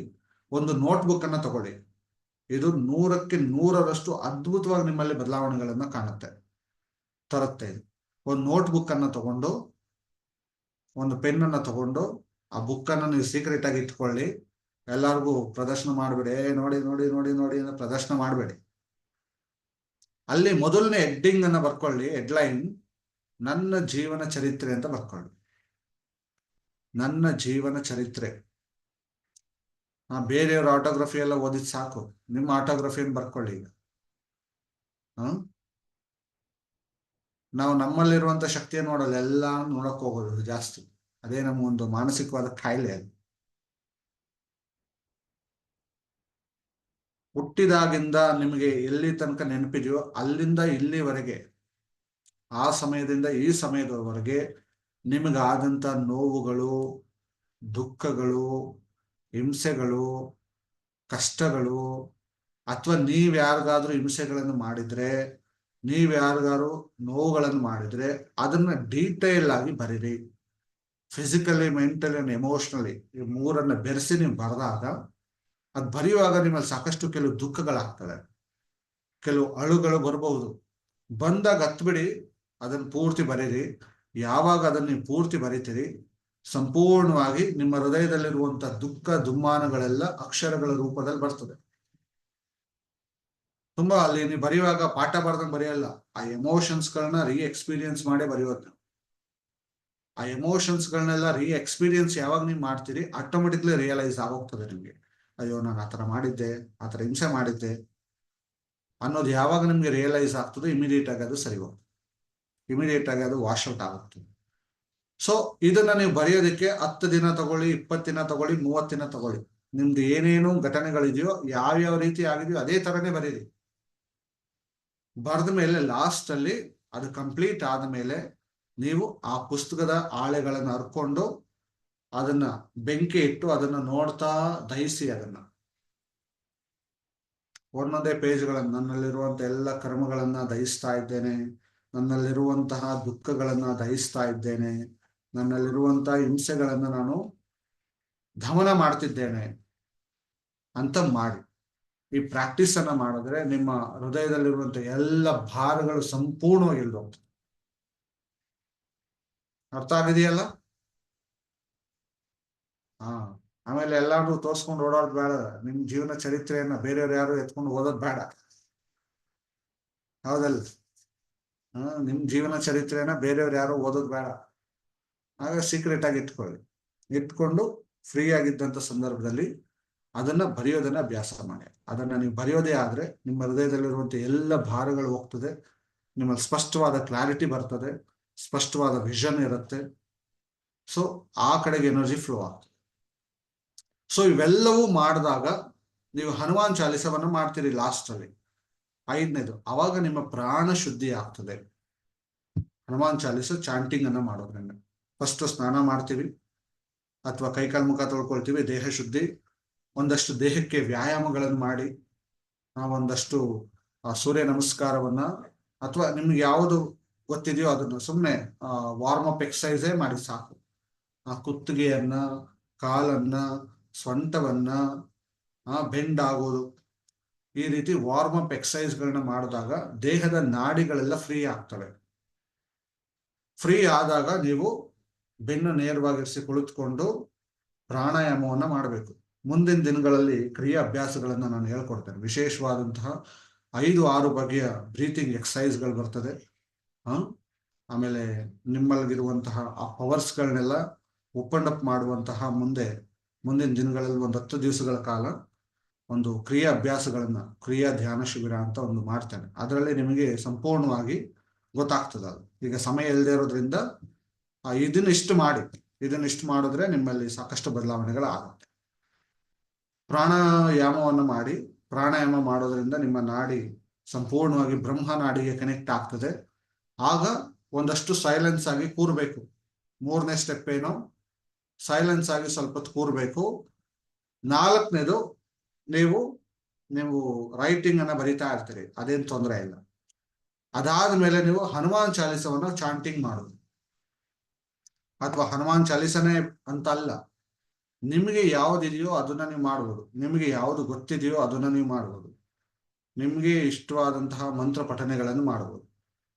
ಯಾವುದನ್ನೇ ಮಾಡಿ ಫಸ್ಟ್ ಪೂರ್ತಿಯಾಗಿ ಅದೇನು ಅಂತ ತಿಳ್ಕೊಂಡು ಮಾಡಿ ಅಷ್ಟೆ. ಅದೇನು ಅಂತ ಸಂಪೂರ್ಣವಾಗಿ ತಿಳ್ಕೊಂಡು ಮಾಡಿ, ನಿಮ್ಗೆ ಅದು ಬೇಗ ಸಿದ್ಧಿ ಆಗುತ್ತೆ. ಇದು 5 ಶುದ್ಧಿ ಕ್ರಮಗಳು ಗೊತ್ತಾಗಿದೆಯಲ್ಲ? ಮೊದಲನೇದು ದೇಹ, 2ನೇದು ನಾಡಿಗಳು, 3ನೇದು ಚಿತ್ತಶುದ್ಧಿ, ಸೈಲೆನ್ಸ್ ಆಗಿ ಕುತ್ಕೊಂಡಾಗ ಚಿತ್ತಶುದ್ಧಿ ಆಗತ್ತೆ. 4ನೇದು ಭಾವಶುದ್ಧಿ, ನಿಮ್ಮ ಹೃದಯದಲ್ಲಿರುವಂತ ಎಲ್ಲ ಭಾವನೆಗಳನ್ನ ಬರೆಯೋದ್ರ ಮೂಲಕ ಅದನ್ನು ಶುದ್ಧಿ ಮಾಡ್ಕೊಳ್ಳೋದು. ನೀವು ಫ್ರೀಯಾಗಿದ್ದಾಗ ಮಾಡಿ. ನೀವು ಫ್ರೀಯಾಗಿದ್ದಾಗ, ಯಾರು ಇಲ್ಲ ಅಂದಾಗ ಆರಾಮಾಗಿ ರೂಮಲ್ಲಿ ಕುತ್ಕೊಂಡು ಅದನ್ನೇ ಎಕ್ಸ್ಪೀರಿಯನ್ಸ್ ಮಾಡ್ತಾ ಮಾಡ್ತಾ ಮಾಡ್ತಾ ಮಾಡ್ತಾ ಬನ್ನಿ. ಯಾಕಂದ್ರೆ ಹಳೆ ಗಂಟುಗಳಾಗಿ ನಾವು ಅದನ್ನ ಬಿಟ್ಬಿಟ್ಟಿರ್ತೇವೆ. ನೀವು ವಾಪಸ್ ಅದನ್ನು ನೆನೆಸ್ಕೊಂಡು ಬರೆದಾಗ ಆ ಗಂಟುಗಳೆಲ್ಲ ಫ್ರೀ ಆಗ್ತದೆ. ಓಕೆ, ಅದನ್ನ ನೀಟಾಗಿ ಬರೀರಿ. ಆಮೇಲೆ ನೀವು ಹನುಮಾನ್ ಚಾಲಿಸವನ್ನ ಚಾಂಟ್ ಮಾಡೋದ್ರಿಂದ ನಿಮಗೆ ಫಲಪ್ರಾಪ್ತಿ ಬೇಗ ಆಗ್ತದೆ. ಒಳ್ಳೆ ರಿಸಲ್ಟ್ಗಳು ಬರ್ತವೆ. ಆರೋಗ್ಯದ ತೊಂದರೆಗಳೆಲ್ಲ ಶುದ್ಧಿ ಆಗ್ತವೆ. ಮಾನಸಿಕವಾಗಿರುವಂತಹ ಕೆಟ್ಟ ಕಲ್ಪನೆಗಳೆಲ್ಲ ಶುದ್ಧಿ ಆಗ್ತವೆ. ನಿಮ್ಗೆ ಏನೇನು ಕೈ ಸೇರ್ಬೇಕಾಗಿದೆಯೋ, ಏನೇನೆಲ್ಲ ಸ್ಟ್ರಕ್ ಆಗಿದೆಯೋ ಅವೆಲ್ಲವೂ ಆರಾಮಾಗಿ ಕೈ ಸೇರ್ತವೆ ಈ ಪ್ರಾಕ್ಟೀಸ್ ಅನ್ನ ಕರೆಕ್ಟ್ ಮಾಡೋದ್ರಿಂದ. ಓಕೆ, ಅರ್ಥ ಆಗಿದೆಯಲ್ಲ? ಇದು 5 ಬಗೆಯ ಶುದ್ಧಿ ಕ್ರಮಗಳು. ಈಗ ಹನುಮಂತರಾಯನ ಜನನ ಹೇಗಾಯಿತು ಅನ್ನೋದನ್ನ ತಿಳ್ಕೊಳ್ಳೋಣ. ಯಾಕಂದ್ರೆ ಇನ್ನು 3 ದಿವಸಗಳ ಕಾಲ ಇರೋದು ನಮ್ಮ ಕ್ಲಾಸು. ಈ 3 ದಿವಸದಲ್ಲಿ ಹನುಮಾನ್ ಚಾಲಿಸದ ಭಾವಾರ್ಥಗಳನ್ನ, ಮತ್ತೆ ಹನುಮಾನ್ ಚಾಲಿಸ ಯಾವ ರೀತಿ ಉತ್ಪಾದನೆ ಆಯಿತು, ಯಾವ ರೀತಿ ಅದು ಉದಯಿಸ್ತು ಅನ್ನೋದನ್ನ, ಅದು ಬಹಳ ರೋಮಾಂಚನಕಾರಿಯಾಗಿದೆ. ಅದನ್ನ ನಾನು ತಿಳಿಸ್ತೇನೆ. ಹನುಮಂತರಾಯನ ಜನನ ಹೇಗಾಯಿತು ಅನ್ನೋದು. ಒಬ್ಳು ಪುಂಜಿಕಾ ಸ್ಥಲೆ ಅಂತ ಒಬ್ಳಿದ್ಲು. ಪುಂಜಿಕಾ ಸ್ಥಲೆ, ಪುಂಜಿಕಾ ಸ್ಥಲೆ ಅಂತ ಆಕೆ ಹೆಸರು. ಆಕೆ ಗುರುಕುಲದಲ್ಲಿ ಆ ಗುರುವಿನ ಆಶ್ರಮದಲ್ಲಿ ಇತ್ಕೊಂಡು ಗುರುವಿನ ಸೇವೆಯನ್ನ ಮಾಡ್ತಾ ಆಶ್ರಮವನ್ನ ಕ್ಲೀನ್ ಮಾಡೋದು, ಗುರುಗಳಿಗೆ ಬೇಕಾಗಿರುವಂತ ಹಣ್ಣು ಹಂಪಲಗಳನ್ನು ತಂದು ಕೊಡೋದು, ಗುರುಗಳು ಏನ್ ಕೆಲಸಗಳನ್ನು ಹೇಳ್ತಾರೋ ಅದನ್ನು ಮಾಡೋದು. ಈಕೆ ಸೇವಕಿ ಆಗಿದ್ಲು. ಯಾರು? ಪುಂಜಿಕಾ ಸ್ಥಲೆ. ಎಲ್ಲರೂ ಯೌವನದ ವಯಸ್ಸಿಗೆ ಬಂದಾಗ ಒಂದು ಮೋಹದ ಬಲೆಯಲ್ಲಿ ಬೀಳ್ತಾರೆ, ಯಾರೇ ಆದ್ರೂ. ಅದು ಸಹಜ, ಭಗವಂತನೇ ಅದನ್ನ ಸೃಷ್ಟಿ ಮಾಡಿರೋದು. ಅದಕ್ಕೊಂದು ಯೌವನದ ವಯಸ್ಸು ಅಂತ ನಾವು ಕರೆಯೋದು ಅದಕ್ಕೆ. ಆ ವಯಸ್ಸಿಗೆ ಬಂದಾಗ ಆಕೆ ಸಂಪೂರ್ಣ ಮಂಕ್ ಆಗೋಗ್ತಾಳೆ. ಅವರು ಆಕ್ಟಿವ್ ಆಗಿರಲ್ಲ. ಪುಂಜಿಕಾ ಸ್ಥಲೆ ಅದನ್ನ ತಗೊಂಡ್ ಬಾ ಇದನ್ನ ತಗೊಂಡ್ ಬಾ ಅಂದ್ರೆ ಯಾವ್ದಕ್ಕೂ ರಿಯಾಕ್ಟ್ ಮಾಡ್ತಿರ್ಲಿಲ್ಲ ಅವಳು. ಕರೆದ ಎಷ್ಟೊತ್ ಮೇಲೆ ಹೋಗೋದು, ಹೇಳದ್ಮೇಲೆ ಎಷ್ಟೊತ್ ಮೇಲೋ ಕೆಲಸ ಮಾಡೋದು, ಈ ತರ ಮಾಡ್ತಿದ್ಲು. ಗುರುಗಳಿಗೆ ಒಂದು ದಿನ ಗಮನಿಸಿದ್ರು, 2 ದಿನ ಗಮನಿಸಿದ್ರು, 1 ವಾರ ಗಮನಿಸಿದ್ರು. ಅವರಿಗೆ ಗೊತ್ತಾಯ್ತು ಇದು ಯಾವುದೋ ಮೋಹದ ಬಲೆಯಲ್ಲಿ ಬಿದ್ದಿದ್ದಾಳೆ ಇವಳು. ಬಿದ್ದಿರೋ ಕಾರಣದಿಂದ ಈ ಕಪಿ ಮನಸ್ಥಿತಿಯಲ್ಲಿ ಇದ್ದಾಳೆ ಇವಳು ಅಂತ ನೋಡೋವರೆಗೂ ನೋಡಿ ತಡೆಯಲಿಕ್ಕೆ ಆಗದ ಇದ್ದಾಗ ಶಾಪವನ್ನ ಕೊಟ್ರು. ಏನಂತ ಶಾಪ ಕೊಟ್ರು? ಯಾವ ಕಪಿಕುಲದ ಮನಸ್ಥಿತಿಯಲ್ಲಿ, ಕಪಿಯ ಮನಸ್ಥಿತಿಯಲ್ಲಿ ನೀನು ಇದೆಯೋ ಆ ಕಪಿಕುಲದಲ್ಲೇ ಹುಟ್ಟು, ನೀನು ಕಪಿಯಾಗೆ ಹುಟ್ಟು ಅಂತ ಒಂದು ಶಾಪ ಕೊಟ್ರು. ಯಾರಿಗೆ? ಪುಂಜಿಕಾ ಸ್ಥಲೆ. ಆಕೆ ನೆಕ್ಸ್ಟ್ ಜನ್ಮನೆ ಅಂಜನಾದೇವಿ. ಅಂಜನಾದೇವಿ ಸ್ವಾಮಿ ಹನುಮಂತರಾಯನ ತಾಯಿ ಹೆಸರು ಅಂಜನಾದೇವಿ. ಅಂಜನಾದೇವಿ ಹುಟ್ಟಿದ್ದು ಕಪಿಕುಲದಲ್ಲೇ. ಕಪಿಕುಲದಲ್ಲೇ ಹುಟ್ಟಿದ್ಲು. ಹುಟ್ಟಿದ ಮೇಲೆ ಆದ್ರೆ ಗುರುವಿನ ಸೇವೆಗಳನ್ನ ಮಾಡಿದ್ಲಲ್ಲ, ಅದೊಂದು ಪುಣ್ಯ ಫಲಗಳಿತ್ತಲ್ಲ. ಆ ಪುಣ್ಯ ಫಲದ ರೂಪದಲ್ಲಿ ಕಪಿಕುಲದ ರಾಜನನ್ನೇ ಮದುವೆ ಆಗ್ತಾಳೆ. ಆಕೆ ಮಾಡಿದ ಕರ್ಮ, ಆ ಒಳ್ಳೆಯ ಕರ್ಮ ಅವಳು ಉನ್ನತವಾದದನ್ನ ತಂದು ಕೊಡುತ್ತೆ. ನಮ್ಮ ಬದುಕಲ್ಲಿ ಏನು ವಿಪರೀತ ಹಿಂಸೆಗಳು ಸಂಕಟಗಳಿಗೆ ಮುಳುಗ್ತಾ ಇದ್ದೇವೆ, ನಾವು ಸಾಲದ ಸುಳಿಯಲ್ಲಿ ಮುಳುಗ್ತಾ ಇದ್ದೇವೆ ಅಂದ್ರೆ ನೀವು ಅರ್ಥ ಮಾಡ್ಕೊಳ್ಳಿ, ಪೂರ್ವ ಜನ್ಮ ಕೃತಂ ಪಾಪಂ ವ್ಯಾಧಿ ರೂಪೇಣ ಬಾಧಿತೆ. ಪ್ರತಿ ಕ್ಷಣವೂ ನಿಮ್ಮನ್ನ ಚುಚ್ತಾ ಇದೆ ಅಂದ್ರೆ ಪೂರ್ವ ಜನ್ಮ ಕೃತಂ ಪಾಪಂ. ಆ ಒಂದು ಫಲಗಳಿಂದ ಆಕೆ ರಾಜನನ್ನೇ ಮದುವೆ ಆಗ್ತಾರೆ. ಕಪಿಕುಲದ ರಾಜ ಕೇಸರ್. ಕೇಸರ್ ಅನ್ನೋರು ಕಪಿಕುಲದ ರಾಜ. ಕಪಿಕುಲದ ರಾಜನನ್ನ ಮದುವೆ ಆಗ್ತಾರೆ. ಮದುವೆ ಆದಾಗ ಆಗ ಒಬ್ರು ಪ್ರಾಚೀನ ಮುನಿಗಳು ಬಂದು ತಿಳಿಸ್ತಾರೆ, ನೋಡಮ್ಮ, ನಿನಗೆ ಒಂದು ಶಾಪ ಇದೆ. ಗುರುಗಳು ಒಂದು ಶಾಪವನ್ನು ಕೊಟ್ಟಿದ್ದಾರೆ. ಪತಂಗ ಋಷಿಮುನಿಗಳ ಆ ಒಂದು ಆಶ್ರಮದಲ್ಲಿ ನೀನಿದ್ದೆ, ಅಲ್ಲಿ ಒಂದು ಶಾಪವನ್ನು ಕೊಟ್ಟಿದ್ದಾರೆ. ಆ ಶಾಪದಿಂದ ನೀನು ಶಾಪಗ್ರಸ್ತೆಯಾಗಿ ಇದ್ದೀಯ. ಅಕಸ್ಮಾತ್ ನೀವೇನಾದ್ರೂ ನಿಮಗೆ ಒಂದು ಮಗುವಾದ್ರೆ ಅದು ಸಹ ಕಪಿಯಾಗೆ ಬುದ್ಧಿಹೀನನಾಗಿ ಹುಟ್ಟುತ್ತೆ. ಹಾಗಾಗಿ ನೀವು ಈ ಮಗು ಆಗೋದಕ್ಕಿಂತ ಮೊದಲು ಶಿವನನ್ನ ಕುರಿತು ಒಂದು ತಪಸ್ಸನ್ನ ಮಾಡಿ, ಶಿವನನ್ನ ಕುರಿತು ಒಂದು ಧ್ಯಾನವನ್ನ ಮಾಡಿ, ಶಿವನನ್ನ ಕುರಿತು ಒಂದು ಧ್ಯಾನ ಅಭ್ಯಾಸವನ್ನ ಮಾಡಿ, ನಿಮಗೆ ಸಾಕಷ್ಟು ಪ್ರಯೋಜನಗಳಾಗತ್ತೆ. ಶಿವನ ಒಂದು ಅಂಶಾತ್ಮದಿಂದ ನಿಮ್ಗೆ ಒಳ್ಳೇದಾಗತ್ತೆ ಅಂತ ಹೇಳ್ತಾರೆ. ಇವರು ಸರಿ ಆಯ್ತು ಅಂತ ಅಂದ್ಬಿಟ್ಟು ಧ್ಯಾನ ಸ್ಥಿತಿಯಲ್ಲಿ ಕುತ್ಕೊಂಡು ಪ್ರತಿನಿತ್ಯ ಆ ರಥವನ್ನ ಪ್ರಾರಂಭ ಮಾಡ್ತಾರೆ. ಯಾರು? ಕಪಿಕುಲದ ರಾಜ ಕೇಸರ್ ಮತ್ತೆ ಅಂಜನಾದೇವಿ ಇಬ್ರು. ಈ ಕಡೆ ದಶರಥನಿಗೂ ಸಹ ಮಕ್ಕಳಿರೋದಿಲ್ಲ. ದಶರಥ ಪುತ್ರ ಕಾಮೇಷ್ಟಿ ಯಾಗವನ್ನ ಮಾಡಿಸ್ತಿರ್ತಾನೆ. ನನ್ನ ಈ ಹೆಂಡತಿಯರಿಗೆ ಗರ್ಭದಲ್ಲಿ ಏನು ದೋಷಗಳಿದ್ರು ಅದೆಲ್ಲ ಸರಿ ಹೋಗ್ಲಿ ಅನ್ನೋ ಕಾರಣಕ್ಕೆ ಪುತ್ರ ಕಾಮೇಷ್ಟಿ ಯಾಗವನ್ನ ಮಾಡ್ತಿರ್ತಾರೆ. ಪುತ್ರ ಕಾಮೇಷ್ಟಿ ಯಾಗವನ್ನ ಮಾಡುವಾಗ ಅಲ್ಲಿ ಅಗ್ನಿದೇವ ಬಂದು ಒಂದು ಏನೋ ತಂದು ಕೊಡ್ತಾನೆ. ಏನ್ ಕೊಡೋದು? ವಡೆನ, ಪಾಯಸನ, ಇಲ್ಲ ಮಸಾಲೆ ದೋಸೆನ ತಂದು ಕೊಡೋದು. ಏನ್ ಕೊಡೋದು? ಪಾಯಸ. ಅಗ್ನಿದೇವ ಬಂದು ಪಾಯಸವನ್ನ ಪ್ರಸಾದ ರೂಪದಲ್ಲಿ ಕೊಡ್ತಾರೆ. ಅದು ಅಗ್ನಿದೇವ ಕೊಟ್ಟಿರೋದ್ರಿಂದ ತುಂಬಾ ಬಿಸಿಗಳು ಇರುತ್ತೆ ಅನ್ನೋ ಕಾರಣಕ್ಕೆ ಅದನ್ನು ಆರ್ಲಿಯಿಂದ ಮಡಗಿರ್ತಾರೆ. ದೂರದಿಂದ ಒಂದು ರಣ ಅದು ನೋಡುತ್ತೆ, ಆಹಾಹಾ, ನನ್ನ ಒಂದು ಫುಡ್ಡನ್ನ ಮಡಗಿದ್ದಾರೆ, ನನ್ನ ಆಹಾರವನ್ನು ಮಡಗಿದ್ದಾರೆ ಅಂತ ಅನ್ಕೊಂಡು ಬಂದು ತನ್ನ ಕಾಲಿನಲ್ಲಿ ಎತ್ಕೊಂಡು ಹೋಗ್ಬಿಡುತ್ತಾರೆ. ತುಂಬಾ ಎತ್ತರಕ್ಕೆ ಹೋಗ್ಬಿಡುತ್ತೆ. ಎತ್ತರಕ್ಕೆ ಹೋದಾಗ ಗೊತ್ತಾಗತ್ತೆ ಇವ್ರಿಗೆ, ಈ ರಣ ಅದ್ದಿಗೆ, ಇದು ನನ್ನ ಫುಡ್ ಅಲ್ಲ, ಇದು ವೆಜಿಟೇರಿಯನ್ ಪುಲ್ಚರ್ ಇದು. ನಂದಲ್ಲ ಅಂತ ಬಿಟ್ಬಿಡುತ್ತ. ಇದ್ರ ಫುಡ್ ಯಾವುದು? Non vegetarian. ಅದು ನಾನ್ ವೆಜ್ ಅಲ್ವಲ್ಲ, ಇದು ನನ್ನ ಆಹಾರ ಅಲ್ಲ, ಇದು ಪುಲ್ಚರ್ ಇದು ಅಂತ ಹೇಳಿ ಬಿಟ್ಬಿಡುತ್ತೆ. ಬಿಟ್ಟಾಗ ಅಲ್ಲಿ ವಾಯುದೇವನ ಪಾತ್ರ ಇದೆ. ಪವನ ಪುತ್ರ, ವಾಯುಪುತ್ರ ಅಂತ ನಾವು ಯಾಕೆ ಕರಿತೀವಿ ಅಂದ್ರೆ, ಅಲ್ಲಿ ಶಿವನ ಒಂದು ಆಜ್ಞೆ ಇರ್ತದೆ. ನೋಡು ವಾಯು, ಈ ರೀತಿ ಆಗ್ತಾ ಇದೆ, ಅದನ್ನ ನೀನೇ ರಕ್ಷಣೆ ಮಾಡ್ಬೇಕು, ಅಂಜನಾದೇವಿಗೆ ನೀನೇ ಅದನ್ನ ತಲುಪಿಸ್ಬೇಕು ಅಂತ ಒಂದು ಆದೇಶವನ್ನ ಕೊಡ್ತಾನೆ ಶಿವ. ಸೊ ಆ ಒಂದು ಪಾಯಸ ಕೆಳಗಡೆ ಬೀಳ್ದಿರುವ ಹಾಗೆ ಒಂದು ಸುಂಟು ಗಾಳಿ ರೀತಿ ಸುತ್ಕೊಂಡು ಅದರಲ್ಲಿ ಅರ್ಧ ಭಾಗ ಕೌಶಲ್ಯಾಳಿಗೆ, ಇನ್ನರ್ಧ ಭಾಗ ಅಂಜನಾದೇವಿಗೆ ತಲುಪಿಸುವಂತ ಕೆಲಸವನ್ನ ಮಾಡೋದು ವಾಯುದೇವ. ಈ ಕಡೆ ಕೌಶಲ್ಯ ತಗೊಂಡು ರಾಮ ಹುಡ್ತಾನೆ, ಆ ಕಡೆ ಅಂಜನಾದೇವಿ ತಗೊಂಡು ಆ ಕಡೆ ಹನುಮಂತರಾಯ ಹುಡ್ತಾನೆ. ಇಬ್ರು ಒಂದೇ ತಿಂಗಳಲ್ಲಿ ಹುಟ್ಟತವ್ರು, 7 ದಿವಸ ಹಿಂದೆ ಮುಂದೆ ಹುಟ್ಟತವ್ರು ಅಷ್ಟೇ ಇವರು. ಈ ಕಡೆ ರಾಮ ಹುಡ್ತಾನೆ, ಆ ಕಡೆ ಆಂಜನೇಯ ಹುಡ್ತಾನೆ. ಏಪ್ರಿಲ್ ತಿಂಗಳಲ್ಲಿ ಶ್ರೀರಾಮನವಮಿ ಮಾಡ್ತೀರಲ್ಲ ನೀವು? ಮಾಡ್ತೀರಾ ಇಲ್ಲ? ರಾಮನವಮಿ ಬಂದಂತ 7 ದಿನಕ್ಕೆ ಹನುಮ ಜಯಂತಿ ಬರ್ತದೆ, ಹೌದಲ್ಲ? ರಾಮನವಮಿ ಆದ ನಂತರ ಹನುಮ ಜಯಂತಿ ಏನ್ ಬರುತ್ತೋ ಅದು ಹನುಮಂತರಾಯನ ಹುಟ್ಟಿದಂತಹ ದಿವಸ. ಅದು ನಾವು ಡಿಸೆಂಬರ್ ಅಲ್ಲಿ 1 ಬಾರಿ ಆಚರಣೆ ಮಾಡ್ತೇವೆ, ಹೌದಲ್ಲ? ಡಿಸೆಂಬರ್ ಅಲ್ಲಿ 1 ಬಾರಿ ಹನುಮ ಜಯಂತಿ ಬರ್ತದೆ.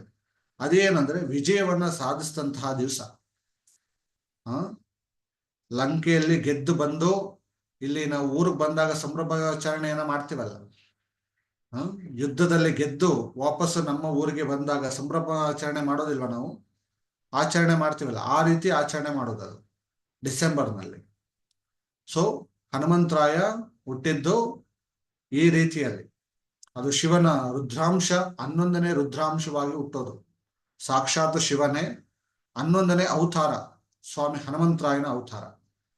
ವಿಷ್ಣುವಿನ ಅವತಾರ ರಾಮನ ಅವತಾರ, ರಾಮ ಹುಟ್ಟಿದ್ದು.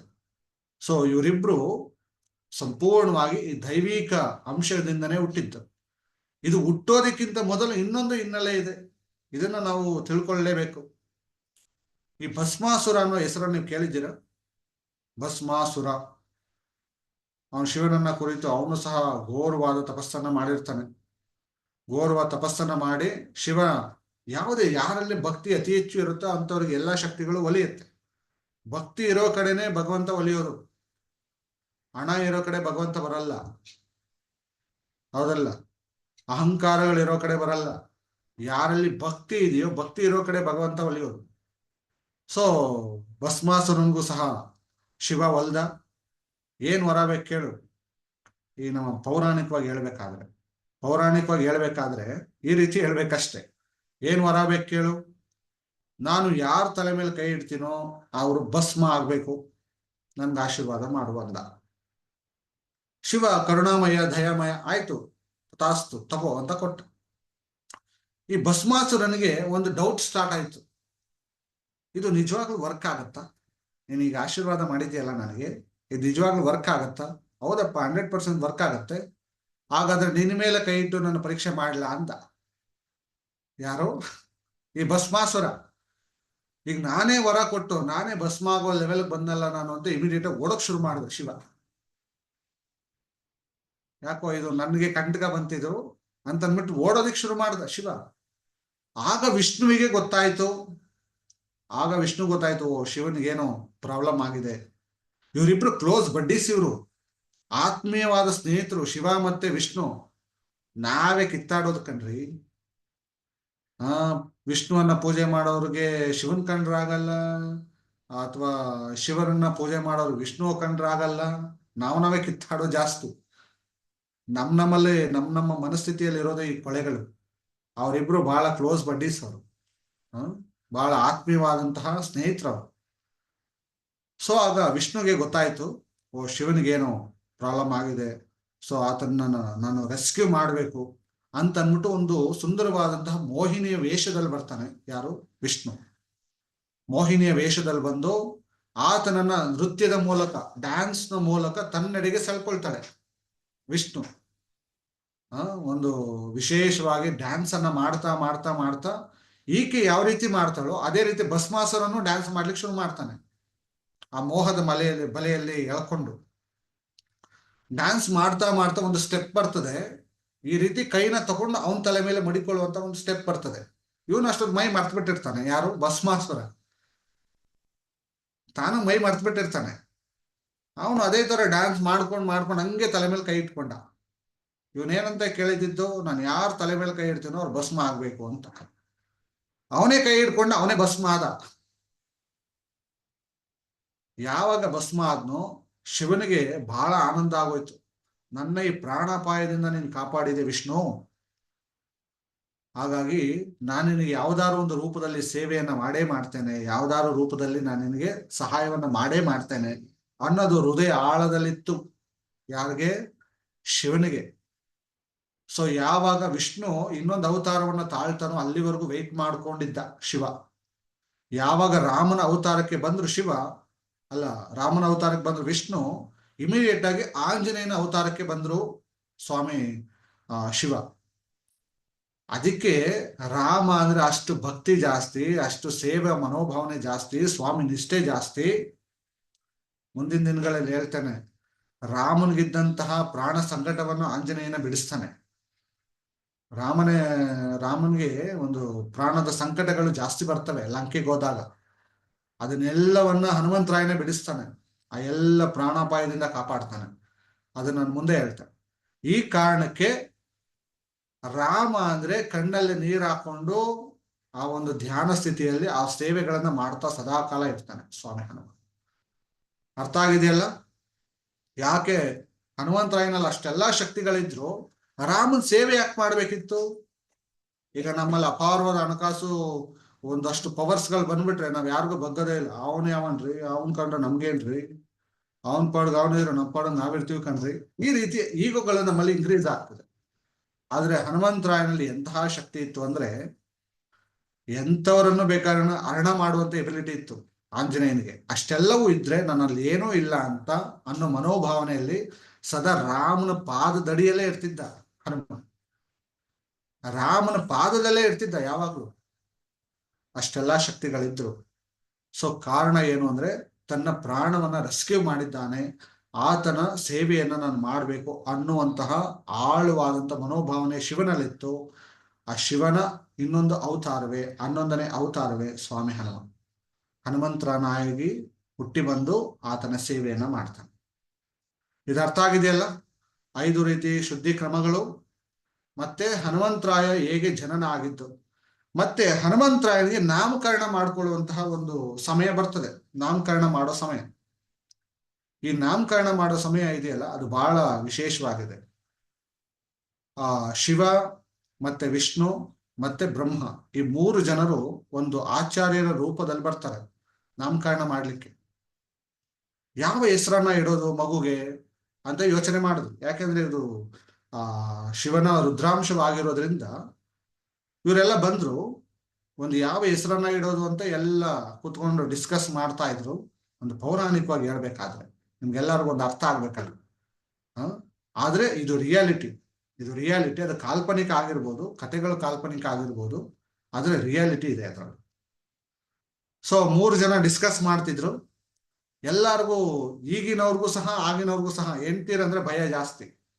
ಅದೆಲ್ಲ ಒಂದು ಹುಲಿ ಇನ್ನೊಂದು ಇಲಿ, ಒಂದು ಹುಲಿ ಇನ್ನೊಂದು ಇಲಿ, ಅದೇ ನಮ್ಮ ಫ್ಯಾಮಿಲಿ. ಹೌದಲ್ಲ? ಮದುವೆಗೆ ಮುಂಚೆ, ಮದುವೆ ಮೊದಲನೇ ಆದ 1 ವರ್ಷದಲ್ಲಿ ಗಂಡ ಹುಲಿ, ಹೆಂಡತಿ ಇಲಿ. ಆಫ್ಟರ್ 1 year 2 year ಆದ್ಮೇಲೆ ಪ್ರಮೋಷನ್ ಆಗ್ತದೆ. 2 years ಆದ್ಮೇಲೆ ಪ್ರಮೋಷನ್. ನಾನು ಹೇಳ್ದಂಗೆ ಕೇಳ್ಬೇಕು. ಆಯ್ತು ಕಣ, ಆಯ್ತು ಅಂದ ಮಟ್ಟಿಗೆ ಬರ್ತಾರ ಅವ್ರು. ಒಂದು ಹುಲಿ ಇನ್ನೊಂದು ಇಲಿ, ಅದೇ ನಮ್ಮ ಫ್ಯಾಮಿಲಿ. ಅದೇ ರೀತಿ ಅವ್ರಿಗೂ ಇತ್ತು. ನಾವು ಸರಿಯಾಗಿ ಹೆಸರನ್ನ ಕಟ್ಟದೆ ಹೋದ್ರೆ ನಮ್ಮ ಹೆಂಡತಿರು ನಮ್ಗೆ ಬೈತಾರೆ. ಹಾಗಾಗಿ ಇಂಥ ಕಚಡ ಹೆಸರು ಕಟ್ಟಿದಿರಲ್ಲ ನೀವು, ನಿಮ್ ಹೆಸರು ಕಟ್ಟಕ್ ಬರತ್ತ ನಿಮ್ಗೆ ಅಂತ ಬೈತಾರಲ್ಲ, ಆ ತರ ಬೈತಾರೆ. ಸೊ ಅದಕ್ಕೆ ಹೆಸರು ಕಟ್ಟೋದಕ್ಕೆ ಅವ್ರಿಗೆ ಬಿಟ್ಬಿಡೋಣ ಅಂತ ಅವ್ರನ್ನ ಕರ್ಸಿದ್ರು. ಅವರು ಯಾರು ಬಂದ್ರು? ಪಾರ್ವತಿ, ಲಕ್ಷ್ಮಿ ಮತ್ತೆ ಸರಸ್ವತಿ. ಬ್ರಹ್ಮನ ಹೆಂಡತಿ ಯಾರು? ಸರಸ್ವತಿ. ವೆಂಕಟೇಶ್ವರನ ಹೆಂಡತಿ ಯಾರು? ಲಕ್ಷ್ಮಿ. ಶಿವನ ಹೆಂಡತಿ ಯಾರು? ಪಾರ್ವತಿ. ಈ 3 ಜನರು ಬಂದ್ರು. ಫಸ್ಟ್ ಮಹಾಲಕ್ಷ್ಮಿ ಅಂದ್ಕೊಂಡ್ಲು, ನನ್ನ ಅಕ್ಷರದಲ್ಲಿ, ನನ್ನ ಹೆಸರಲ್ಲಿ ಮೊದಲನೇ ಅಕ್ಷರ ತಗೊಳ್ಳೋಣ, ಚೆನ್ನಾಗಿದೆ ಅಂತ ಅಂದ್ಲು. ಸರಿ ಆಯ್ತು, ತಗೊಳ್ಳೋಣ. ಯಾವ ಅಕ್ಷರ ತಗೊಂಡ್ರು? ಮಾ ಅನ್ನೋ ಅಕ್ಷರವನ್ನ ತಗೊಂಡ್ರು. ಆಮೇಲೆ ನೆಕ್ಸ್ಟ್ ಪಾರ್ವತಿ. ಪಾರ್ವತಿಯಲ್ಲಿ ಎಲ್ಲರೂ ನೀವು ಪಾರು ಸೀರಿಯಲ್ ನೋಡ್ತಿದ್ರಲ್ಲ, ಪಾರು ಸೀರಿಯಲ್ ಯಾವ್ದೋ ಬರ್ತಿತ್ತಲ್ಲ ಈಗ ರೀಸೆಂಟ್ ಆಗಿ, ಅದರಲ್ಲಿ ಆ ಹೆಸರಲ್ಲಿ ರು ಅನ್ನೋ ಅಕ್ಷರವನ್ನ ತಗೊಳ್ಳೋಣ ಅಂತ ಅನ್ಕೊಂಡ್ರು. ನೆಕ್ಸ್ಟ್ ಸರಸ್ವತಿ, ನನ್ನ ಹೆಸರಲ್ಲಿ ಲಾಸ್ಟ್ ಅಕ್ಷರವನ್ನ ತಗೊಳ್ಳೋಣ. ಮಹಾಲಕ್ಷ್ಮಿಯಲ್ಲಿ ಮೊದಲನೇ ಅಕ್ಷರ, ಪಾರ್ವತಿಯಲ್ಲಿ ಪಾರು 2ನೇ ಅಕ್ಷರ, ಸರಸ್ವತಿಯಲ್ಲಿ 3ನೇ ಅಕ್ಷರ, 4ನೇ ಅಕ್ಷರ. ಏನಾಯ್ತದು? ಮಾರುತಿ ಅಂತ ಆಯ್ತು. ಮಾರುತಿ, ಸರಸ್ವತಿಯಲ್ಲಿ ತಿ, ಮಾರುತಿ ಅನ್ನೋ ಹೆಸರನ್ನ ಕಟ್ಟಿದ್ರು. ಆಂಜನೇಯನಿಗೆ ಪ್ರಪ್ರಥಮವಾಗಿ ಕಟ್ಟಿದಂತ ಹೆಸರು ಯಾವುದು ಅಂದ್ರೆ ಮಾರುತಿ ಅಂತ. ಮಾರುತಿ. ಇನ್ ಮಿಕ್ಕಿದ್ದೆಲ್ಲ ನಮ್ಮ ಕೆಲವು ಕವಿಗಳು ಬರೆದಿರೋದು ಹೆಸರುಗಳನ್ನ. ಕವಿಗಳು ಅದಕ್ಕೆ ಬೇಕಾಗಿರುವಂತಹ ಒಂದು ರೂಪಕ್ಕೆ ತಕ್ಕಂತಹ ಹೆಸರುಗಳನ್ನ ಕೊಟ್ರು. ಆದ್ರೆ ಆಂಜನೇಯನ ನಿಜವಾದ ಹೆಸರು ಮಾರುತಿ ಅಂತ. ಮಾರುತಿ ಅನ್ನೋ ಹೆಸರನ್ನ ಅಲ್ಲಿನ ದೇವಾನುದೇವತೆಗಳೇ ಅಲ್ಲಿ ನಿರ್ಧಾರ ಮಾಡಿತ್ತು. ಸೊ ಇದಿಷ್ಟು ಇರಲಿ.